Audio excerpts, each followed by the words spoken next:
할렐루야. 예수 그리스도 이름으로 하나님 말씀 함께 나누는 시간 갖도록 하겠습니다. 이 시간 같이 은혜 나누실 말씀은 마태복음 15장 21절에서 28절까지 말씀이 되겠습니다. 마태복음 15장 21절에서 28절까지 말씀 저와 함께 낭독하겠습니다. 함께 읽겠습니다. 21절에서 28절 우리 전체 본문을 우리 다 같이 한 목소리로 읽겠습니다. 21절 시작.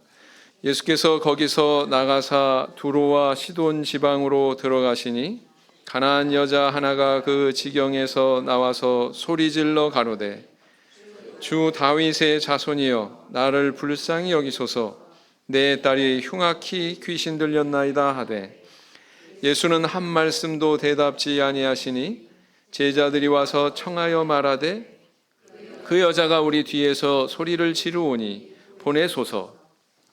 예수께서 대답하여 가라사대 나는 이스라엘 집에 잃어버린 양 외에는 다른 데로 보내심을 받지 아니하였노라 하신대 여자가 와서 예수께 절하며 가로되 주여 저를 도우소서. 대답하여 가라사대 자녀의 떡을 취하여 개들에게 던짐이 마땅치 아니하니라. 여자가 가로되 주여 올소이다마는 개들도 제 주인의 상에서 떨어지는 부스러기를 먹나이다 하니 이에 예수께서 대답하여 가라사대 여자야 내 믿음이 크도다 내 소원대로 되리라 하시니 그 시로부터 그의 딸이 나으니라. 1920년대에 줄타기 고기회사가 있었어요. 이름이 블론딘이라고 하는 사람인데 이 블론딘이 어느 날 나이아가라 폭포에서 묘기를 부리겠다고 이렇게 광고를 뿌렸습니다. 그 묘기는 어떤 묘기냐면 폭포의 이 끝에서 저 끝에까지 이렇게 쇠줄로 이렇게 연결하는 거예요. 쇠줄로 연결해서 나이아가라 폭포는 두 나라가 걸쳐져 있죠. 미국과 캐나다.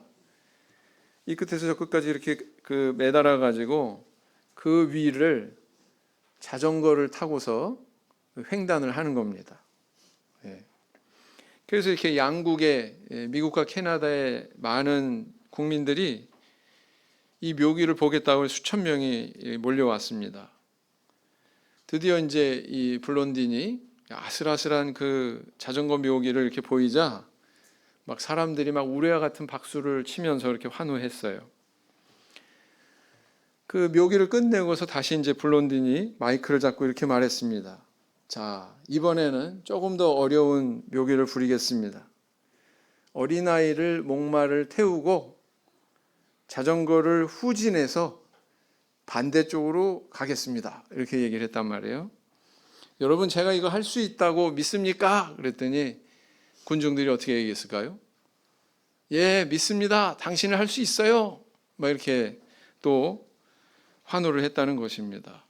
그러자 이 블론딘이라는 사람이 이렇게 말했어요.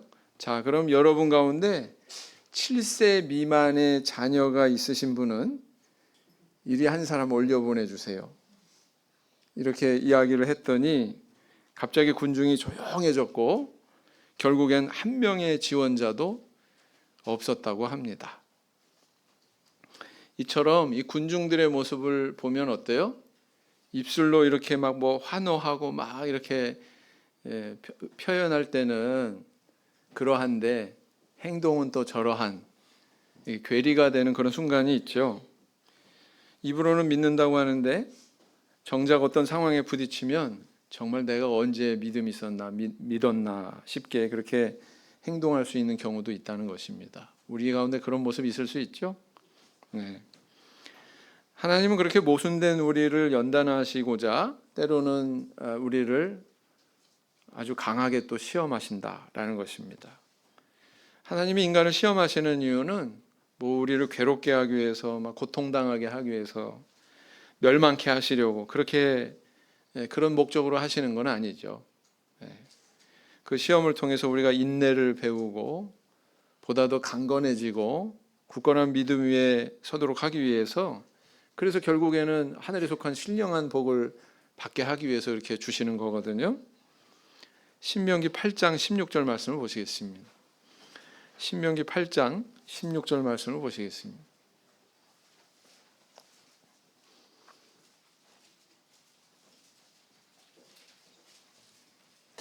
찾으셨으면 한 목소리 읽겠습니다. 신명기 8장 16절 같이 읽겠습니다. 시작. 내 열조도 알지 못하던 만나를 광야에서 내게 먹이셨나니 이는 다 너를 낮추시며 너를 시험하사 마침내 내게 복을 주려 하심이었느니라. 네. 하나님께서 이스라엘 백성들, 출애굽 광야 시대를 지냈던 그 이스라엘 백성들한테 이렇게 말씀하고 계신 거예요. 오늘날 우리는 하나님이 내게 주시는 이런 시험의 상황에 대해서 어떤 인식을 가지고 있습니까?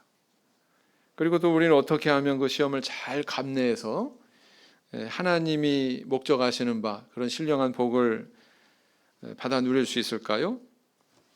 어떻게 하면 우리가 하나님이 인정하시는 그런 믿음을 소유할 수 있을까요? 오늘은 이 귀신 들린 딸을 위해서 예수님께 나왔던 한 이방 여인의 믿음을 살펴보고 함께 은혜를 나누는 시간을 가지고자 합니다. 자, 예수님께서 그 여행하실 때였어요. 어디를 여행했다고 오늘 본문에 기록하고 있습니까? 두로 시돈 지경을 여행하실 때라고 그랬습니다. 한 가나안 여자가 예수님 곁에 나타나서 뒤를 쫓아오면서 소리를 질렀어요. 뭐라고 질렀습니까? 다윗의 자손이여 나를 불쌍히 여기소서. 소경거지 바디메오의 그런 외침과 똑같죠. 그죠? 자, 이 여인은 귀신 들린 딸을 고치기 위해서 예수님 앞에 이렇게 절박하게 외쳤습니다. 그런데 이에 대한 예수님의 태도가 아주 냉담했죠. 여인의 간구에는 한 말씀도 대꾸도 하지 않으셨어요. 예수님의 제자들이 옆에서 지켜보다가 뭐라고 그랬습니까? 아이고 예수님 저 여인 좀 빨리 좀 보내주십시오. 그 소원 좀 들어주셔가지고 빨리 그냥 시끄럽지 않게 빨리 보내주세요. 이렇게 제안할 정도였다라는 겁니다. 그런데 예수님은 여전히 제자들한테 뭐라고 말씀하시냐면은 이스라엘의 잃어버린 양 외에는 다른 데로 보내심을 받지 아니하였노라. 또 이렇게 말씀하셔요? 거절의 말이에요? 아니면 수용하겠단 말이에요? 거절의 말이죠. 그런데 이제 여기는 이 여인은 포기하지 않고 예수님께 더 가까이 다가갑니다. 어느 정도로 가까이 다가가요? 절을 할 정도로. 절할 때 어떻게 해요? 앞에 딱 가가지고 이렇게 절하죠? 그렇게 절 안 하는 사람은 동윤이밖에 없어요. 하리보 젤리 먹을 때는 아직 안 됐고 비타민C 사탕을 딱 받으면은 자 감사합니다 인사해라 인사 그러면은 쪼르르 가다가 저쪽에다 대고 이 여인은 그렇게 인사 안 했을 거예요. 어떻게 인사했을까요? 앞으로 이렇게 돌아와가지고 예수님 앞에 예수님 얼굴을 보면서 절을 하면서 이렇게 간구를 하고 있단 말이에요. 그런데 예수님은 이 면전에다가 한술 더 뜨시죠. 아주 모욕적인 그런 답을 주십니다. 자녀의 떡을 취하여 개들에게 던짐이 마땅치 아니하니라 이렇게 말씀하셨다는 거예요. 자, 이 말씀은 너는 바로 뭐다? 당신은 뭐다? 개다. 여러분 이런 말을 했다는 거예요. 그런데 이런 모욕적인 발언에도 불구하고 여인은 이에 굴하지 않았습니다. 올소이다마는 개들도 제 주인의 상에서 떨어지는 부스러기를 먹나이다. 이렇게 받아 이야기하고 있죠. 그러자 예수님께서는 지금까지 나타내셨던 그런 아주 냉담한 그런 태도와는 완전히 180도 다르게 이 여인의 믿음을 칭찬하면서 그의 소원대로 딸을 고쳐주셨다고 하는 그런 짧은 기적 이야기입니다. 자, 우리가 오늘의 이 말씀을 잘 이해하기 위해서는 당시 가나안 여인에 대한 그 배경을 좀 잘 알아야 된다라는 것입니다. 여러분 가나안 여인 이렇게 표현하고 있어요. 이것은 가나안 족속의 여인 이런 뜻입니다. 유대인이에요, 이방인이에요? 이방인이에요. 이 여인을 다른 복음서에서는 어떻게 표현하냐면 마가복음 7장 26절에 보면은 수로보니게 족속의 여인이다 이렇게 소개하고 있습니다. 수로보니게 여인이다. 또 헬라인이다 이렇게 소개하고 있습니다. 이방인의 대표는 뭐라고 그랬어요? 헬라인이라고 했습니다. 그리스인, 눈도 푸르고 막 피부도 하얗고 머리도 노랗고 막 이런 백인을 대표하는 표현이죠. 자, 그런데 이 수로보니게는 어디를 가리키냐면은 수리아 지방의 베니게 이런 뜻입니다. 그래서 이걸 붙여가지고 수로보니게 이렇게 발음을 하거든요. 그러면은 이게 베니게는 또 뭐냐? 수리아 지방의 역사책에 나오는 표현대로라면 페니키아. 페니키아는 이제 그 북아프리카의 굉장히 유명한 그런 지방인데 그 지방에 빗대서 아마 이 지명이 붙여졌던 것 같아요. 그래서 이거랑 구분하기 위해서 수로보니게, 다시 말하면 수리아 지방에 있는 페니키아 이렇게 불렀다는 것입니다. 이 지역에 속한 도시가 있어요. 두로와 시돈이라고 하는 도시입니다. 해안가에 있는 도시고요. 바로 이 그 해안가에 있는 도시 출신의 여인이 바로 이 여인이었다라는 것입니다. 여러분 두로와 시돈은 어떻게 기억하고 계십니까? 두로와 시돈 그러면 어떤 도시로 먼저 기억이 나세요? 솔로몬 왕이 성전 건축할 때 이곳으로부터 목재와 뭐 여러 가지 자재를 공급받았던 그런 나라죠. 그런 이방 나라죠. 그때는 참 좋은 관계였는데 솔로몬 왕 이후에 열왕 시대에 와서는 이렇게 관계가 좋지 않았습니다. 때로는 뭐 이스라엘을 배신하기도 하고요. 그리고 또 누굽니까? 그 아합 왕의 왕비 누구예요? 아합 왕의 왕비 기억하십니까? 이세벨이죠. 이세벨이 바로 이 두로 왕 엣발의 딸이었다 이렇게 기록을 하고 있습니다. 그래서 이렇게 역사적으로 굉장히 그런 그림자를 남긴 그런 도시이기 때문에 이 두로와 시돈에 대한 그런 이스라엘 사람들의 인식이 별로 좋지 않았어요. 예수님 시대의 이 지방에 대한 인식이 굉장히 배타적이었습니다. 미워했습니다. 한국 사람이 저기 일제 치하를 겪은 우리 부모님 세대가 일본 사람들 싫어하는 것처럼 그런 감정이 있었다라는 거예요. 그래서 사실 예수님이 가나안 여인에게 아주 냉담한 태도를 보인 거는 보편적인 유대인들이 두로와 시돈 사람들한테 나타낸 그런 태도였다라는 겁니다. 그렇다고 할지라도 예수님이 가나안 여인에게 자녀들에게 줄 떡을 채 개들에게 던집니다. 개로 비유하고 있는 거는 이건 좀 너무 심한 거 아닌가? 그런 생각마저 들지 않습니까? 그러나 이 오늘의 결론부를 보면 우리는 이것이 모욕을 주기 위해서가 아니고 그녀의 믿음을 시험하기 위한 일종의 과정이었다라는 것을 우리는 깨닫게 됩니다. 마지막 절 어떻게 기록하고 있어요? 다시 한번 보실까요? 28절에 읽으시겠습니다. 이에 예수께서 대답하여 가라사대 여자야 내 믿음이 크도다 내 소원대로 되리라 하시니 그 시로부터 그의 딸이 나으니라. 여러분 이방인 중에서 예수님 앞에 믿음이 크다고 칭찬받은 사람은 또 한 사람 있어요. 누굴까요? 백부장. 그죠? 이 냉담한 태도를 보이시던 예수님이 갑자기 이렇게 태도를 바꾸셔가지고 이 여인의 믿음을 칭찬하시면서 그 즉시 소원을 들어주셨던 것입니다. 이 여인은 도대체 어떤 믿음을 가지고 있었기에 이렇게 딸의 병을 고칠 수 있었을까요? 우리도 그와 같은 은혜를 받으려면 어떤 믿음을 가져야 될까요? 바로 이 여인에게는 이런 게 있었습니다. 첫째는 뭐냐면 인내가 있었다라는 거예요. 인내가 있었다. 마태복음 15장 22절에 다시 이제 본문 말씀 돌아가셔서 가나안 여자 하나가 그 지경에서 나와서 소리질러 가로되 주 다윗의 자손이여 나를 불쌍히 여기소서 내 딸이 흉악히 귀신 들렸나이다 하되 이 여인이 귀신 들린 딸 때문에 예수님께 나와서 자비를 구한 이 행동을 보면 뭘 알 수 있습니까? 이미 예수님에 대한 소문을 들었어요, 안 들었어요? 소문을 들었어요. 예. 와, 저기 나사렛 예수라고 하는 분이 계신데 막 희한한 그런 능력을 행하고 막 병자를 고치고 그런다더라. 이 소문이 어디까지 전달된 거예요? 유대 땅만이 아니라 이방 땅인 두로와 시돈, 수로보니게까지 이 소문이 퍼졌던 것입니다.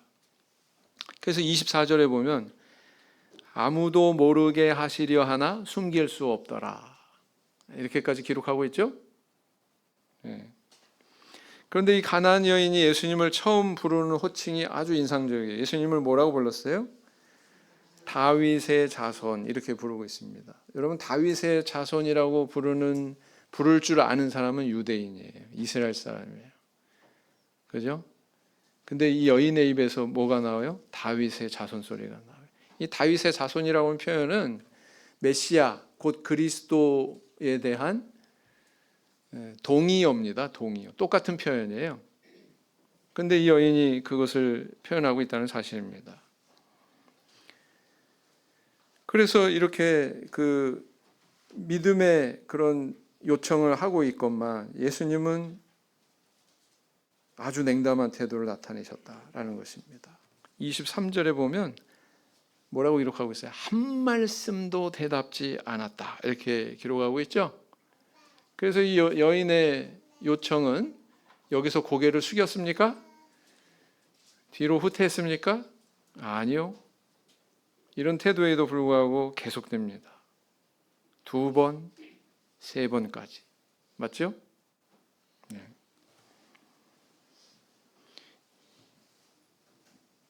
그래서 이 여인이 예수님을 한 번만 부른 것이 아니에요. 졸졸 따라다니면서 막 귀찮을 정도로 이렇게 요청한 것을 알 수가 있습니다. 왜냐하면 이 제자들이 뒤에서 소리 지르는 것이 너무 귀찮아가지고 예수님 좀 빨리 좀 보내자고요. 이렇게 제안할 정도였다라는 거죠.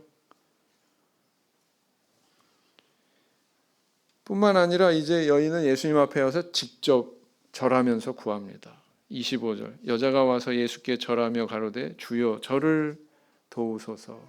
예수님의 3번의 거절이 있었어요. 근데 그 3번의 거절에 대해서 굴하지 않습니다.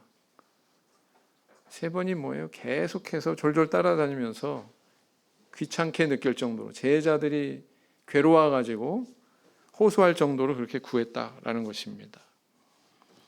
이처럼 가나안 여인이 예수님께 은혜를 입었던 첫 번째 비결은 뭐냐면은 바로 인내였다라는 거예요.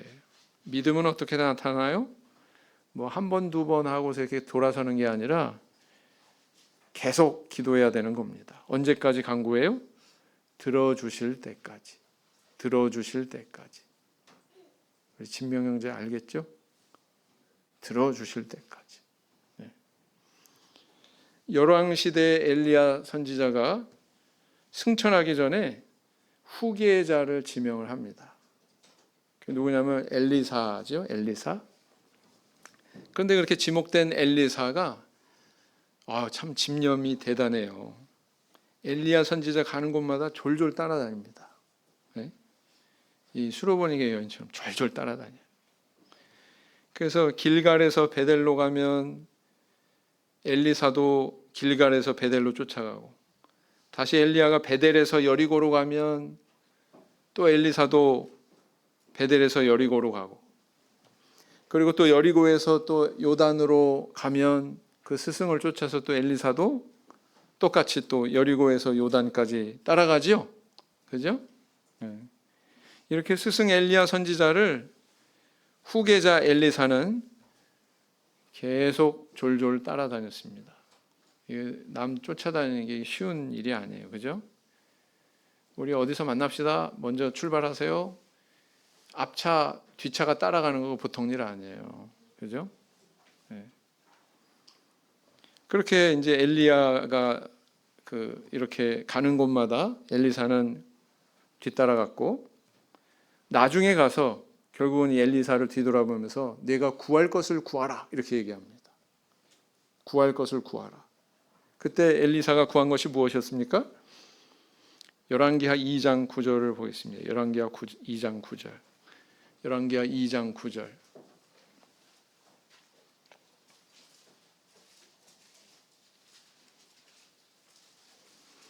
열왕기하 2장 9절.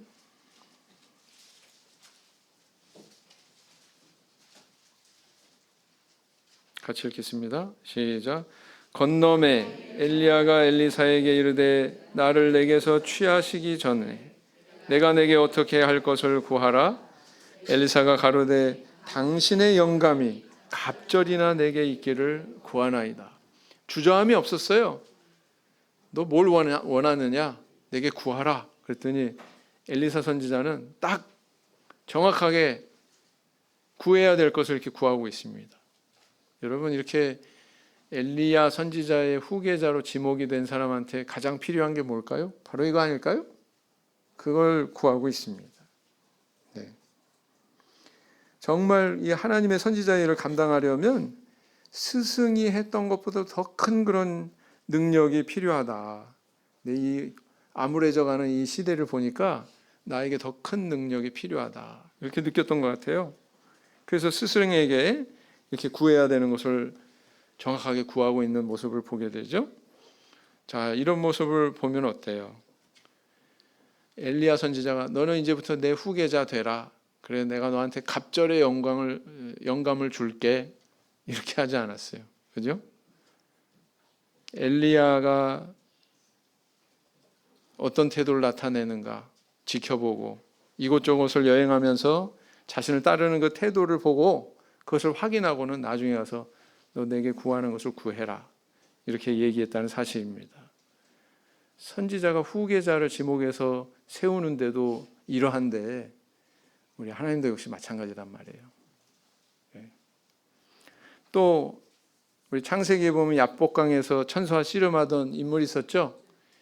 야곱이 있습니다. 근데 이 야곱이 어찌나 적극적으로 이 천사와 씨름을 했는지 몸에 이상이 생겼어요. 환도뼈가 위골이 되었다. 다시 말하면 골반뼈가 골절이 되었다. 이렇게 기록을 하고 있습니다. 그래서 그 후 이름이 야곱이 아니라 뭐예요? 이스라엘로 이렇게 개명이 되죠. 이 개명이 된 의미는 뭡니까? 사실은 그 사람 인격 자체가 바뀌는 걸 의미하는 거예요. 그 사람이 변화되는 걸 의미하는 것입니다. 이제 속이는 자가 아니라 하나님과 겨루는 자. 그래서 그런 변화가 나중에 형 에서와 화해하는 그런 동력이 되지 않습니까? 그로 인해서 축복받지 않습니까? 그래서 오늘날 우리도 마찬가지다라는 거예요. 하나님께 은혜 받기를 원한다면 우리는 하나님 앞에 인내를 나타낼 줄 알아야 됩니다. 우리 여러 믿음의 선진들이 이런 인내하는 모습이 있었기 때문에 그들이 정말 필요로 하는 하나님 앞에 꼭 필요한 그런 것들을 받았거든요. 그래서 오늘날도 마찬가지다. 우리 성도님들 무엇을 구하든지 그냥 대충 손을 보면 알아요. 손이 이렇게 올라갔는지 내려갔는지. 그죠? 고개가 숙여졌는지 딱 허리 펴고 딱 자세 바로 하고서 구하는지 자세만 봐도 알아요. 하나님께서 다 보고 계십니다. 그죠? 인내하면서 구할 수 있는 저와 우리 성도님들 되길 원합니다. 야고보서 1장 4절. 야고보서 1장 4절. 야고보서 1장 4절.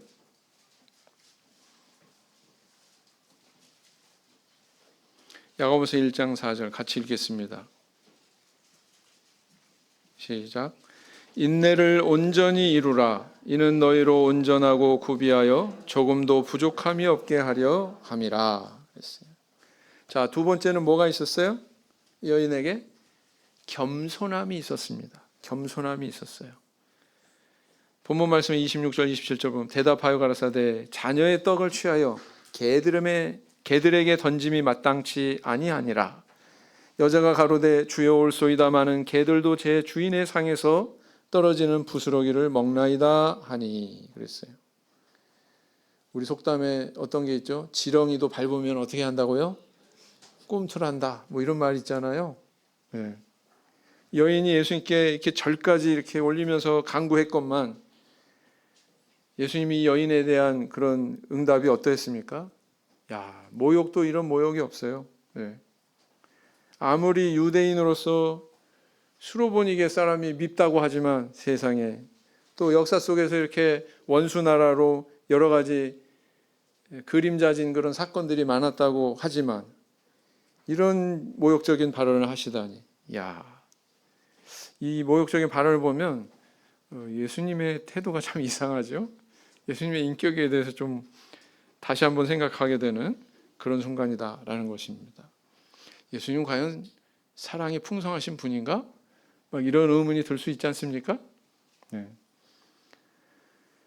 딸 아이를 고치려는 어머니의 그런 애절한 심정을 좀 헤아린다면 아무리 이방인이지만 와, 이렇게까지 모욕적으로 말씀하실 수 있나? 그럴 만한 이유가 있나? 싶지 않습니까? 그런데 예수님은 그렇게 말씀하셨다는 거예요.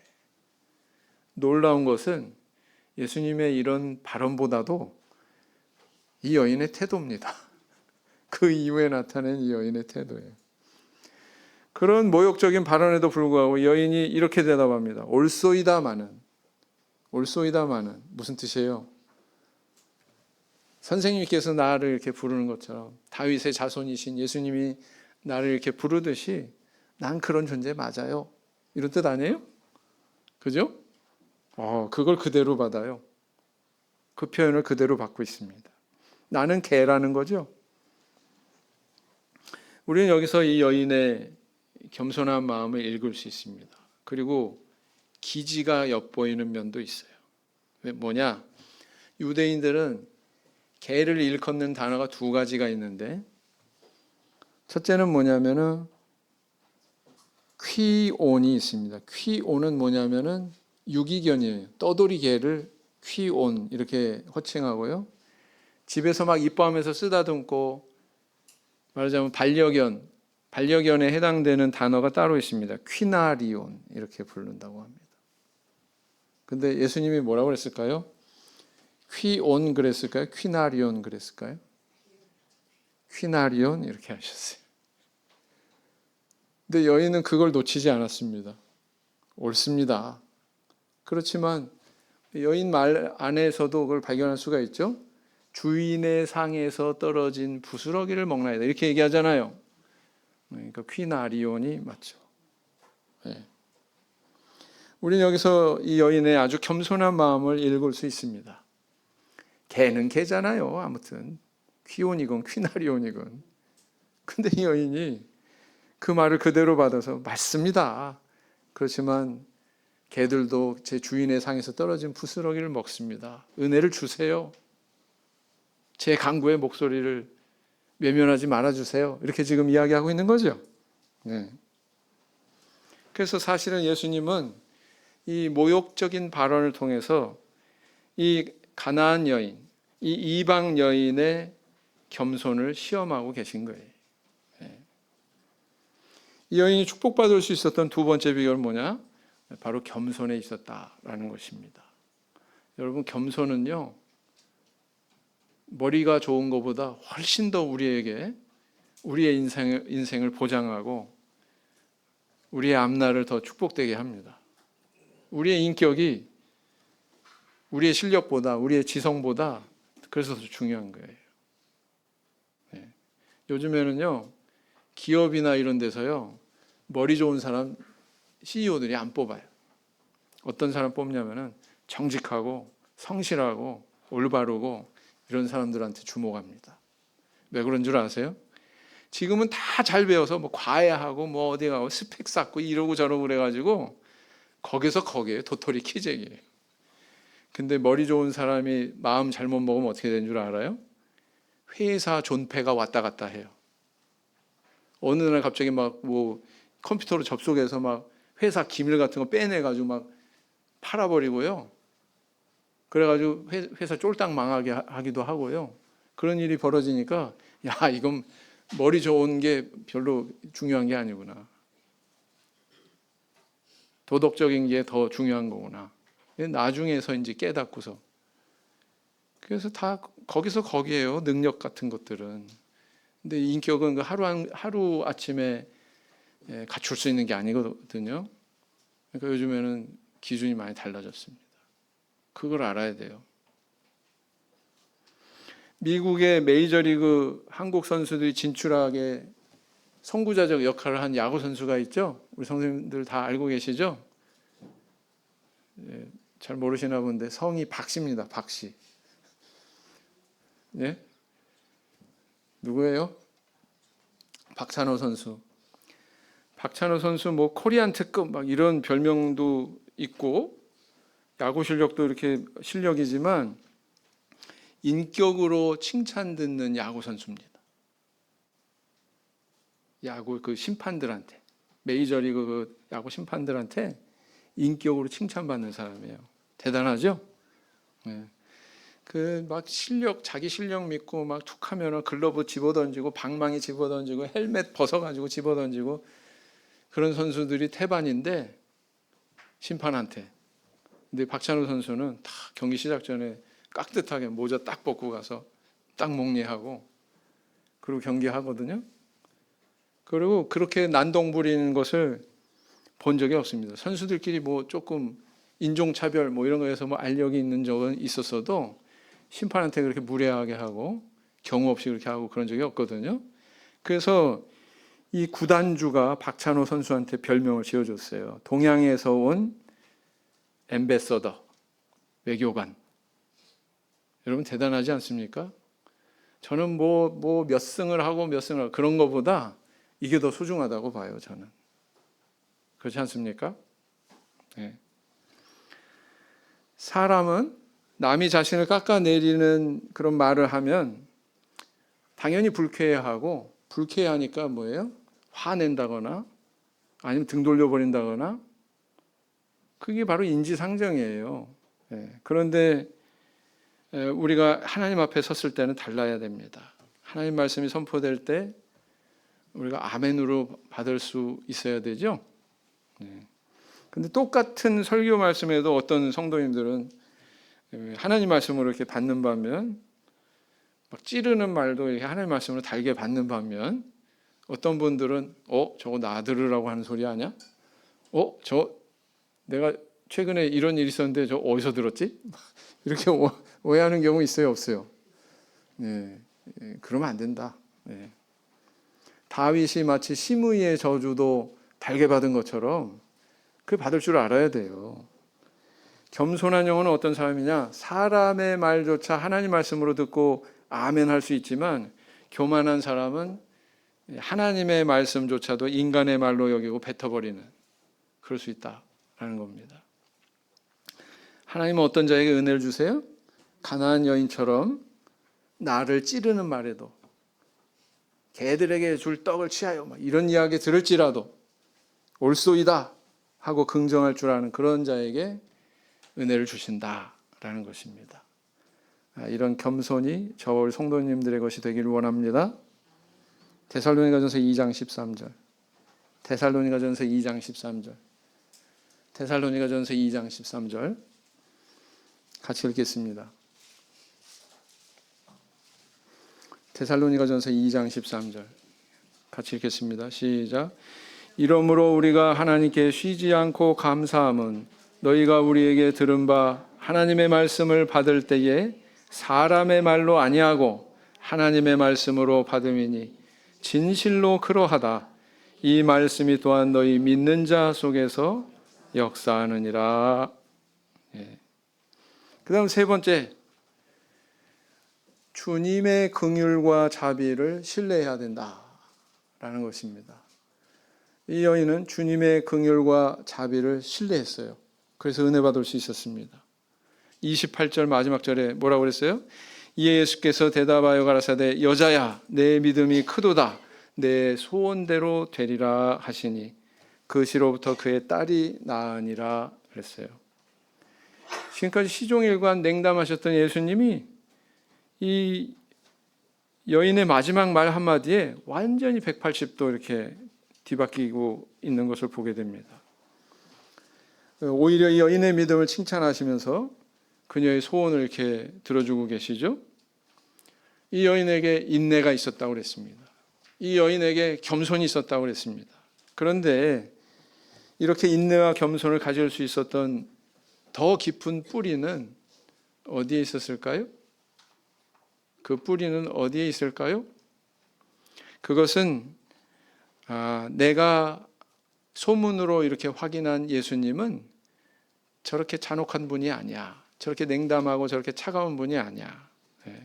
자비와 긍휼이 풍성하고 선하신 분이야. 내가 믿는 하나님은 자비와 긍휼이 풍성하신 분이야. 이 믿음이 있었기 때문에 그렇다라는 것입니다. 만약에 이 의식의 뿌리가 없었다면 인내할 수 있었을까요? 없었을까요? 겸손할 수 있었을까요? 없었을까요? 없었겠죠. 예.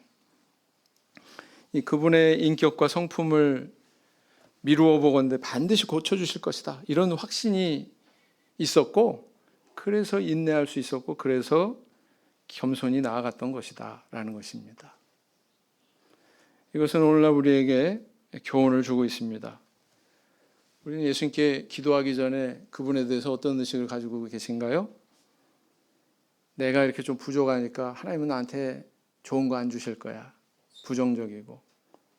나는 이렇게 과거에 안 좋은 그런 행실도 했고, 그러니까 하나님께서 나한테 주시는 건 굉장히 제한적일 거야. 그렇게 생각하면 안 된다는 거예요. 내가 믿는 하나님은 선하신 분이고 자비와 긍휼이 풍성하신 분이고 또 우리에게 좋은 것을 예비하시고 주시는 분이다. 이런 의식이 뿌리가 돼야 된다라는 것입니다. 우리가 기도할 때. 그래야 되겠죠? 네. 그래서 우리가 하나님 앞에 나아갈 때 하나님을 어떤 분으로 인식하느냐가 우리가 하나님 앞에 간구할 때 어떤 태도로 간구하느냐를 결정한다. 인내가 있느냐 없느냐, 그리고 또 겸손함이 있느냐 없느냐, 이것을 결정한다라는 것입니다. 그래서 참 놀랍지 않습니까? 이런 이방 여인이 예수님에 대해서 정확히 알고 있었어요. 그것이 또 이런 은혜를 받는 뿌리가 되고 있는 것을 보게 됩니다. 사람의 생각과 많이 다르죠. 이때 당시에 이방인한테 이렇게 하나님께서 은혜 주신다? 유대인들은 생각 못했어요.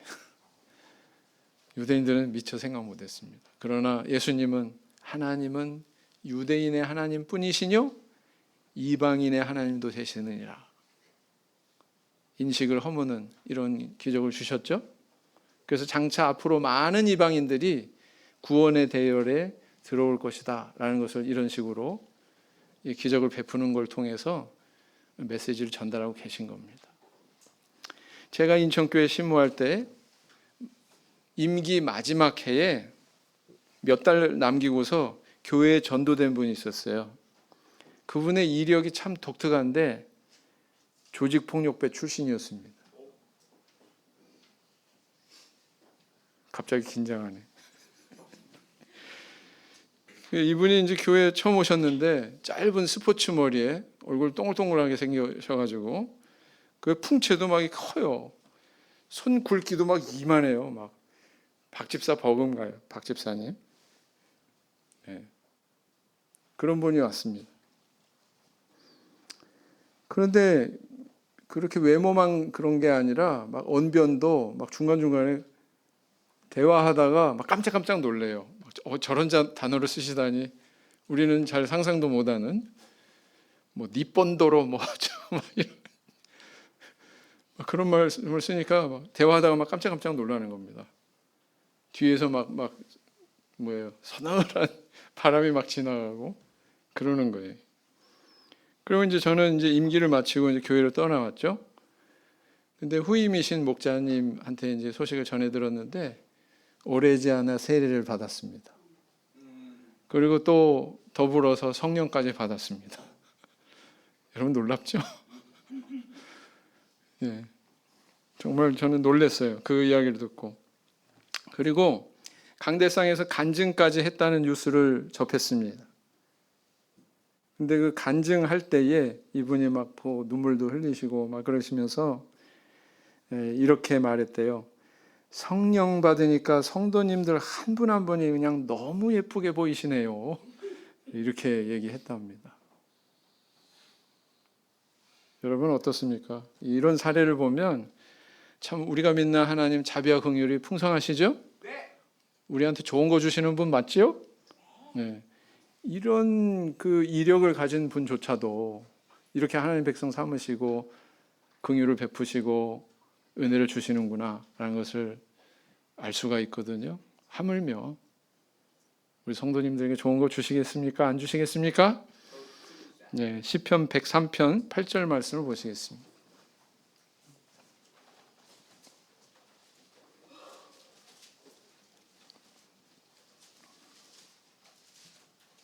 시편 103편 8절 말씀 같이 읽겠습니다. 시작. 여호와는 자비로우시며 은혜로우시며 노하기를 더디하시며 인자하심이 풍부하시도다. 풍부하시도다. 우리는 하나님 어떻게 믿고 있습니까? 입술로는 믿는다고 하면서 긍휼과 자비가 풍성하시고 인자와 사랑이 크신 분이다. 그렇게 입술로 이야기하면서 또 성경 말씀도 그렇게 읽으면서 정작 우리 기도할 때 그렇게 안 믿고 그렇게 생각할 줄도 모르고 뿌리가 그냥 흔들려가지고 나약하게 기도하고 인내하지 못하고 겸손하지 못하고 그러면 안 되겠죠? 이 수로보니게 여인이 우리에게 보여준 이 믿음이 저와 우리 성도님들의 믿음이 되길 원합니다. 아멘. 묵상 기도하시겠습니다.